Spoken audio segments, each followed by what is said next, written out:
Yo, what's going on guys? Arekkz here, welcome back to another Destiny 2 video, and in this one I wanted to put together a quick guide to talk about how you should be spending your time and where you should be putting your focus for those of you guys that are trying to get ready for the raid on Friday, trying to push as close as you can to 650 power.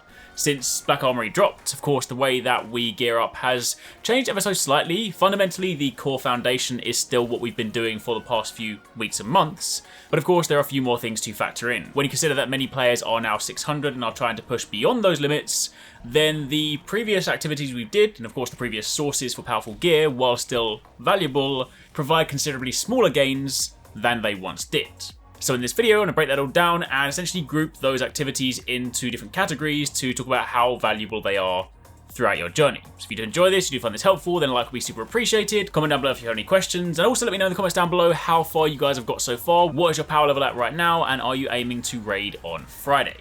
Now, to begin with, as a quick recap, of course, when Black Armory dropped, we have access to the first forge, and while technically speaking you can work through it at 600, it is a little bit tough. Generally speaking, the first wave is 610, the next wave is 625, and the final wave is 630. And the raid on Friday, while it doesn't have a minimum requirement, you can actually enter at any power level. They do recommend being around 640. So there is a fair amount of stuff to do in a short space of time. So essentially what you'll then be doing is going back to your previous sources of powerful gear and completing those to begin grinding up your power level so that you can then eventually jump back into the forge and use that to your advantage. Now, the way that I've done this is I've essentially grouped the activities that we currently have into three categories: small, medium, and large. Everything that currently gives a powerful gear engram is still of value to you. However, some of the gains that you get will only be in the realms of +2 or 3 power per item, versus some of the other ones will be more so +4, 5, 6, maybe even 7, and a little bit higher depending on where you go. So whereas in the past you would have had a very particular order in which you did things, typically like the daily and weekly things, the destination stuff, before the Nightfall, which was then before Dreaming City, Shattered Throne, and the raid, so you could then take full advantage of the power gains and essentially avoid some of those soft caps. So let's talk firstly about the small gains. Everything within this category will typically give you, when you get the item drop, somewhere in the realms of +2 and 3 power. In this category you have the Flashpoint, you have your Crucible daily and weekly activities, you have your strikes and your heroic missions, also the daily and weekly ones. These are the ones that you find on the director. You can obviously hover over them and check your progress. You have your Valor rank ups, typically when you change names, so not necessarily within them where you'll go like Guardian 1, 2, and 3, but the ones where you'll of course actually change to an actively new rank. You also have the same for Gambit.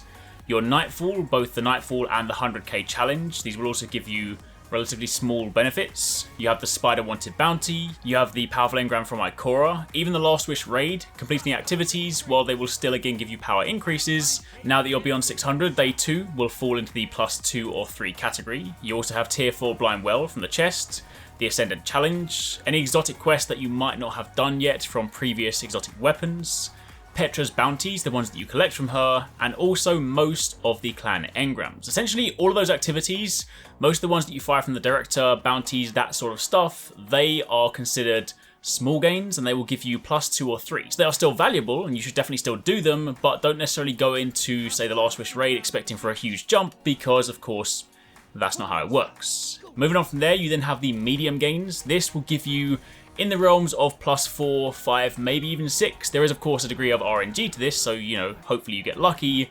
But within this category you have the Raid Challenge Bounty, and this week it is especially easy. You just go in and you just don't kill the ogres and you just kill the main boss. So you can do that one very quickly, and that will of course give you a slightly better power increase. You also have the Clan Bounty for the Raid Challenge, so by completing that one you of course complete the bounty and you can pick that up. And you also have Petra's weekly bounty, of course the one that's actually on the destination from her. And then finally, once you move over from there to the large category, within this category your power gains can be anywhere from, say, the previous amount, 5, 6, all the way from like 7 and above. This includes your prime engrams, your exotic drops, so exotic engrams, and also the Black Armory Forge. Prime engrams amongst all of these are of course the most valuable. They are the things that you will definitely want to go after. Make sure you're taking full advantage of those if you have them. If you have your prime achievement buff, then make sure you're kind of, you know, going out into the world trying to make sure you get that to drop so you can then take full advantage of that drop, because they are the ones that will typically give you the biggest boost. So with all of that in mind, the thing to take into consideration is that the order in which you do the activities doesn't matter quite so much right now. While yes, you might still want to kind of go through and tick off some of the lower ones so you can then get those bigger gains a little bit later on. Fundamentally, the core flow that we used to follow pre-Black Armory, where you would kind of do the destination stuff, then it's Nightfall, then it's the raid, that isn't as important now because once you exceed 600, the differences between those are considerably smaller. Of course, if you do really want to go into the raid, then you're probably doing this across multiple characters. You'll of course work through your first character, pass your weapons across, go and do this again, and then do this on your third character to try and get the maximum possible benefit. But of course, outside of that, this is essentially the way you look at it. You look at it between 3 different categories: small, medium, large gains, and of course, once you've done all that, hopefully you'll be as close as possible to 640. Anyway, for the time being, that is pretty much it. Hopefully you guys found that helpful. Hopefully that has somewhat clarified the way that the power game works now, and of course how you can begin working towards the Forge if you guys want to dive into the new Black Armory activities. And don't forget that on Friday, while the raid itself is going live, so too is the second Forge. So if you guys perhaps want a new powerful drop just before you go in, then it might be worth trying to jump into that just before you start raiding. But either way, that's it for the time being. Thank you very much for watching. Be sure to keep it locked because I'll have plenty more Destiny videos coming your way very soon.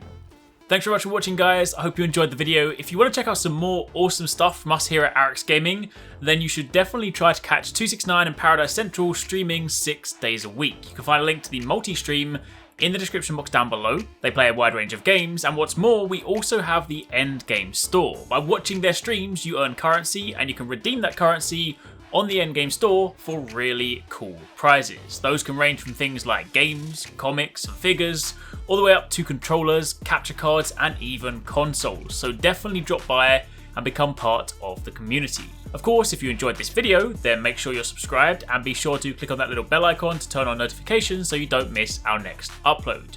You can watch more videos by clicking on the options here, but once again, thanks very much for watching, take it easy, catch you next time, peace out.